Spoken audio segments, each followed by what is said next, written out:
Account from incomplete record, है ना, इसको सिंगल एंट्री सिस्टम में करते हैं। जनरली जो अभी तक हम लोग पढ़ते आ रहे थे पीछे का, ये डबल एंट्री सिस्टम में बेस्ड था, जिसमें हम लोग journal, ledger, subsidiary book, trial balance, financial statement जो भी पढ़े वो पूरा डबल एंट्री सिस्टम में बेस्ड था।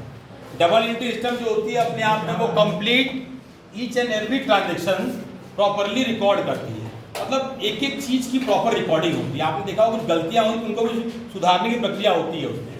लेकिन सिंगल एंट्री सिस्टम जो होता है या इनकम्प्लीट रिकॉर्ड, नाम ही आपका बता रहा है इनकम्प्लीट रिकॉर्ड, मतलब कि ये पूरी तरह कंप्लीट नहीं है, इसमें कुछ ही चीज़ों को हम लेते हैं, बाकी मैक्सिमम चीज़ों को इग्नोर कर देते हैं। जैसे जो हमारे पर्सनल अकाउंट नेचर के ट्रांजेक्शन होते हैं, मतलब जिनसे हम कुछ खरीदते और बेचते हैं क्रेडिट पे, है ना, वो ट्रांजेक्शन रिकॉर्ड किए आते हैं। जिनसे हम कैश ट्रांजेक्शन करते हैं वो रिकॉर्ड किए आते हैं, और अदर देन कैश और पर्सनल बाकी को हम इग्नोर कर देते हैं। ठीक है ना। इसका मतलब ये हुआ कि इस सिस्टम को हर कोई नहीं फॉलो करता है, इस सिस्टम को वही फॉलो करता है जो छोटे मोटे बिजनेस कर रहा है ना। जैसे आप कहें कि कौन फॉलो करता है, तो हम कहेंगे पान की दुकान, छोटे मोटे दुकानदार जो हुए जिनका बड़ा ट्रांजेक्शन है, टर्नओवर है, वो नहीं फॉलो करेंगे, वो पूरा अकाउंट मेंटेन करते हैं। लेकिन जो छोटे मोटे दुकानदार हैं जो बस कुछ उनकी इनकम है, सोर्स ऑफ इनकम है, तो उसके बेसिस पे वो ये फॉलो करते हैं। जैसे आप देखिए आपके घर के बगल का बनिया या दुकान जो जिसकी दुकान है मान लीजिए, तो क्या करता है, वो पूरा अकाउंट थोड़ा मेंटेन करता है, जनरल तब उसका एक बही खाता है, एक थोड़ा सा डायरी उसकी है, जो भी है उसी पे सब किससे लिया, किसको दिया, कितना किसको उधार दिया, सारा मेंटेन उसी पे कर देता है, वो उसका अकाउंट मेंटेन हो गया। तो क्या वो अकाउंट मेंटेन कर रहा है, डबल एंट्री सिस्टम फॉलो कर रहा है? नहीं, वो सिंगल एंट्री सिस्टम में बेस्ड है, इनकम्प्लीट रिकॉर्ड। क्या उसको भी फायदा नुकसान होगा? भाई बिजनेस कर रहा है तो उसको पता लगाना जरूरी है कि साल भर जो एक्टिविटीज़ किए उसमें फ़ायदा था कि नुकसान था। अब उस फायदे और नुकसान को पता करने के लिए सिंगल एंट्री सिस्टम में भी एक तरीका बताया गया है। जैसे अभी हमने फ़ायदा नुकसान कैसे निकालते हैं उसके लिए हम अकाउंट पढ़े हैं फाइनेंशियल में, trading account, profit loss account, है ना, याद करिए, gross profit, net profit, operating profit बीच में, है ना। इसमें भी प्रॉफिट डिटरमाइन होता है। कैसे डिटरमाइन करते हैं? इसमें जनरली दो तरीके, दो मेथड हैं, जिसमें से पहला मेथड है हमारा स्टेटमेंट ऑफ अफेयर्स मेथड, है ना, और दूसरा जो मेथड है उसका नाम है कन्वर्जन मेथड। कन्वर्जन मेथड हम लोग को नहीं पढ़ना है, किसी किसी के मालिक कन्वर्जन पढ़ाया जाएगा तो हम बता देंगे वो, लेकिन हम लोग को बेसिकली पढ़ना क्या है, पहला वाला से स्टेटमेंट ऑफ अफेयर मेथड, जिसमें सिर्फ प्रॉफिट के बारे में, हाउ टू कैलकुलेट प्रॉफिट, उसके बारे में बताया जाएगा। प्रॉफिट कैसे निकालना है बहुत सिंपल तरीका है इसका। क्या बोर्ड दिख रहा है? सर आप सही। प्रॉफिट इक्वल टू होता है हमारा, ध्यान दीजिए, प्रॉफिट तो सिंपल है, इक्वेशन फॉर्म में, closing capital, profit equal to closing capital plus drawing. ये हम लोगों ने कहीं पढ़ा भी, आप अकाउंटिंग क्वेश्चन है, closing capital plus drawing minus opening capital, minus opening capital और माइनस एडिशनल कैपिटल। या closing capital plus drawing minus opening capital और माइनस एडिशनल कैपिटल। ठीक है, तो इसका मतलब अगर हम ये कहें आपसे कि इसको भी हमने फाइनेंशियल में पढ़ाया था, याद करिए, फाइनेंशियल स्टेटमेंट जब बना रहे थे, बैलेंस शीट जब बनाते थे, याद करिए, बैलेंस शीट में कैपिटल दिखाते थे, विदाउट या विथ, मान लीजिए दोनों में भी हम यूज करते थे इसको, विदाउट विथ दोनों में था। तो कैपिटल में क्या करते थे आप याद करिए, कैपिटल कुछ चीजें प्लस करते थे, कुछ चीजें माइनस करते थे। तो वो कौन सी कैपिटल होती थी? एक्चुअली वो होती थी आपकी ओपनिंग कैपिटल। ओपनिंग कैपिटल में हम प्रॉफिट को प्लस करते थे, लॉस को, ड्राइंग को माइनस, एडिशनल कैपिटल प्लस, याद है ना। फिर interest on capital, interest on drawing को छोड़ दीजिए। तो जो चीज हम वहां करते थे उसका रिवर्स कर रहे हैं। क्या कर रहे हैं? उसका रिवर्स। रिवर्स मतलब क्या? क्लोजिंग से शुरुआत करते हैं, ड्राइंग जोड़ेंगे, ओपनिंग कैपिटल माइनस करेंगे और एडिशनल कैपिटल भी माइनस करेंगे। ठीक है। अच्छा, इसी चीज को हम अकाउंटिंग क्वेश्चन में पढ़े हैं। मान लीजिए सपोज करिए ड्राइंग और एडिशनल कैपिटल नहीं है, अगर ड्राइंग और एडिशनल कैपिटल नहीं है, क्या तो भी हम प्रॉफिट निकाल लेंगे? यस। देखिए ऐसे निकाल लेंगे। अगर क्लोजिंग से ओपनिंग को माइनस कर दिया जाए, मतलब ध्यान समझिएगा, जैसे हमारी क्लोजिंग कैपिटल मतलब क्या? साल के अंत में कैपिटल, साल के अंत में जो कैपिटल है उस कैपिटल में से साल के शुरुआत की कैपिटल को माइनस कर दें तो हमारा जो बैलेंस बचता है, अगर सिर्फ दो चीजें हैं तो जो बैलेंस बचेगा वो प्रॉफिट या लॉस हो जाएगा। मतलब अगर क्लोजिंग कैपिटल बड़ी है ओपनिंग से तो ये प्रॉफिट इंडिकेट करेगी, और रिवर्स होने पे निगेटिव आ गया, रिवर्स होने पे लॉस हो जाएगा जब ओपनिंग बड़ा होगा तो। क्यों? और अगर मान लीजिए दो चीज और दे दी है, ड्राइंग और एडिशनल कैपिटल, तो उनको भी यूज कर लीजिए और फॉर्मूले पुट कर दीजिए। क्या मिलेगा हमको बेटा? प्रॉफिट। कब? जब आंसर पॉजिटिव आए। अगर आंसर हमारा पॉजिटिव आ गया तो प्रॉफिट हो जाएगा, और अगर नेगेटिव आ गया, नेगेटिव समझ रहे हैं, माइनस बड़ा हो गया। नेगेटिव मतलब कि माइनस जब बड़ा हो जाए तो वो लॉस को इंडिकेट करेगा। क्या सबको समझ आ रहा है? कोई दिक्कत? तो ये चार अगर आइटम दिए हैं तो उनके बेसिस पे हम आसानी से प्रॉफिट निकाल लेंगे। अब सोचिए कि जो छोटा मोटा दुकानदार है सिर्फ 3-4 आइटम में प्रॉफिट निकाल लिया, साल में कितनी, शुरू में कितनी कैपिटल थी, अंत में कितनी थी, दोनों का डिफरेंस निकाला तो भी प्रॉफिट। कुछ भाई ड्राइंग भी करेगा ही, वो एडिशनल कैपिटल इतना नहीं है कि लगा पाए बिजनेस में बार बार, लेकिन ड्राइंग तो मजबूरी है क्योंकि बिजनेस उसका जो घर परिवार भी उसी से चलता है, उसी बिजनेस से, तो ड्राइंग तो मजबूरी है। तो ड्राइंग क्या करना है हमको? क्लोजिंग कैपिटल में जोड़ना है और ओपनिंग कैपिटल को घटा देना है। एडिशनल आया तो घटा दीजिए और प्रॉफिट पे आएगी। समझ आ रहा है? कोई दिक्कत? ये 4 पॉइंट में हमें 4 आइटम से हमारा प्रॉफिट मिल जाएगा। ठीक, प्रॉफिट या लॉस, ठीक है ना? अच्छा, इसी इक्वेशन को हम स्टेटमेंट में दिखाते हैं।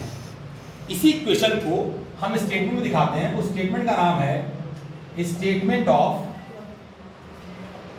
Of profit and loss. Statement of profit and loss for the year ended 31 मार्च करके ये दिखा देंगे। 31 मार्च की अगर एंडिंग है, 31 मार्च के साथ दिखा देंगे। अब जब स्टेटमेंट अगर बनाएंगे तो स्टेटमेंट ने पढ़ा है, बीआरएस क्या था हमारा बेटा? स्टेटमेंट है ना, बीआरएस ट्रायल बैलेंस सारे स्टेटमेंट है हमारे, बैलेंस शीट में हमारा स्टेटमेंट ही है।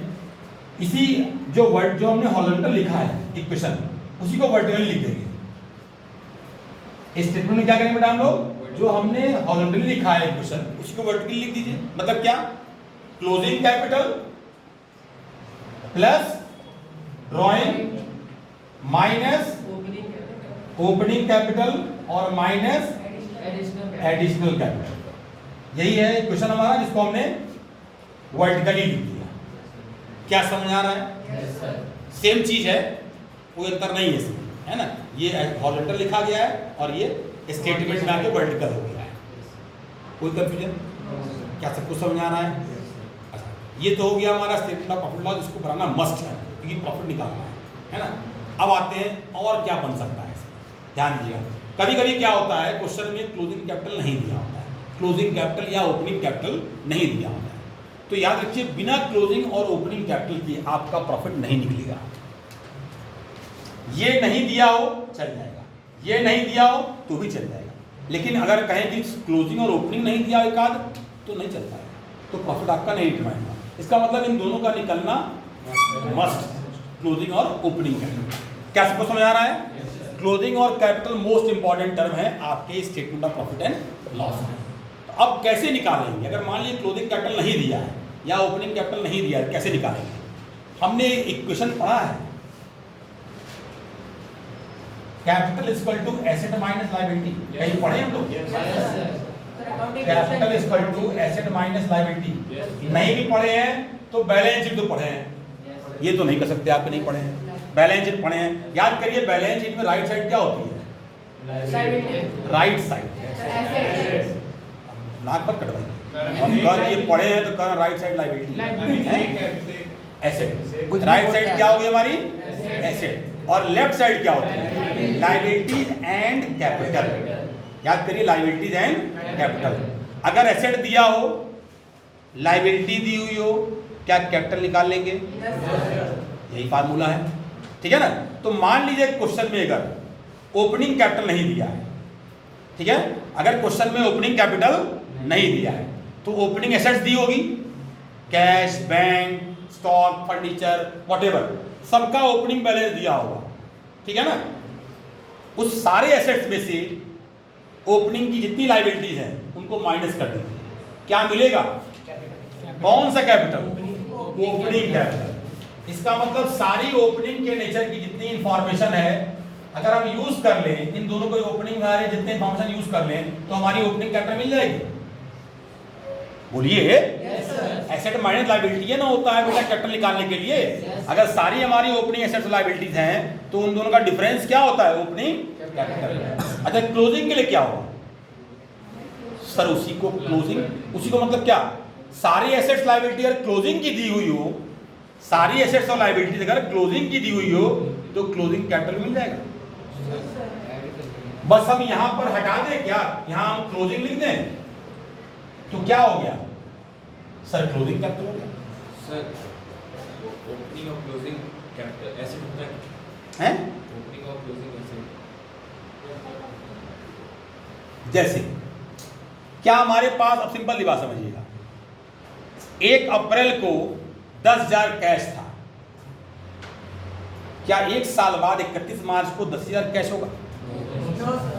बढ़ ही सकता है। तो जो 31 मार्च को कैश है वो क्लोजिंग कैश है,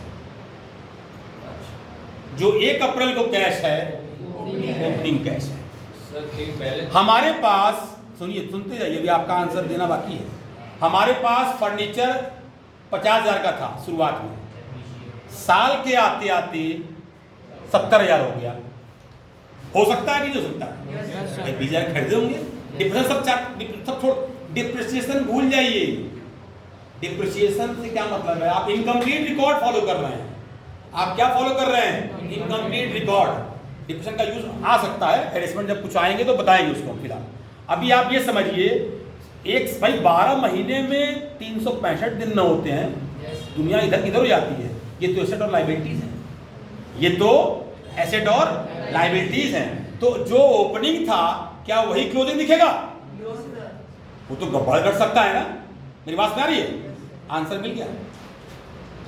तब क्या पूछे थे क्वेश्चन? बैलेंस शीट जो होता है वो साल के अंत में बनाते हैं। हाँ, साल के अंत में बनाना है। यहाँ बैलेंस शीट नहीं बनाना है, जो भी सर स्टेटमेंट ऑफ फेयर बनाना है। हाँ सर, ये जो बैलेंस शीट में सारे क्लोजिंग एसेट्स होते हैं। हाँ, सर ओपनिंग कहाँ से आए? अरे लास्ट ईयर बिजनेसवा नहीं था बेटा, लास्ट ईयर बिजनेस नहीं था, लास्ट ईयर बिजनेस नहीं था। तो लास्ट ईयर के जो एसेट्स और लायबिलिटीज हैं वो क्या कहलाएंगे?